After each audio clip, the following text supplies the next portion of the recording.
શિયાળાની અંદર આપણે અલગ અલગ ચટણી બનાવતા હોઈએ, પણ જો આ રીતે મૂળાની ચટપટી ચટણી બનાવી લીધી ને તો પરાઠા, રોટલી કે રોટલા સાથે ખાવાની ખૂબ જ મજા આવશે. તો એના માટે એક વાસણની અંદર 1 થી 2 ચમચી તેલ મૂકી દઈશું. 2 ટામેટાને કટ કરીને અને થોડી એવી લસણની કળી એડ કરીને ઢાંકીને 5 થી 6 મિનિટ સરસ રીતે કૂક થવા દઈશું. પલટાવી લઈશું ટામેટાને અને એ પછી ટામેટાની છાલને કાઢી લઈશું અને ગેસની ફ્લેમ બંધ કરીને ઠંડા કરી લઈશું. હવે અહીંયા એક મૂળો મીડિયમ સાઇઝનો લઈ લઈશું, ધોઈ લઈશું અને આ રીતે મૂળાના પાનને અને મૂળાને ઉપરથી અલગ કરી લઈશું અને કટ કરી દઈશું.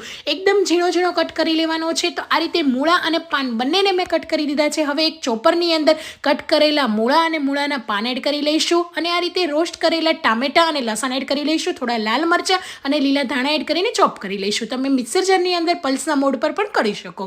ચટણીને આ રીતે અચકચરી દાણેદાર રાખવાની છે, જેનાથી ફ્લેવર સરસ આવશે. સ્વાદ પ્રમાણે મીઠું, 1 ચમચી લાલ મરચું અને થોડું એવું સિંગ તેલ એડ કરી લઈશું. સિંગ તેલની જગ્યાએ તમે મસ્ટર્ડ ઓઇલનો ઉપયોગ કરી શકો અને કોઈ પણ પરાઠા સાથે એને સર્વ કરી લઈશું. અને પરાઠાને આ રીતે લંચ બોક્સની અંદર ઓડી યુનિરેપની અંદર પેક કરીને બાળકોને પણ તમે આપી શકો છો. તો જરૂરથી ઠંડીની અંદર ટ્રાય કરજો. Thank you for watching.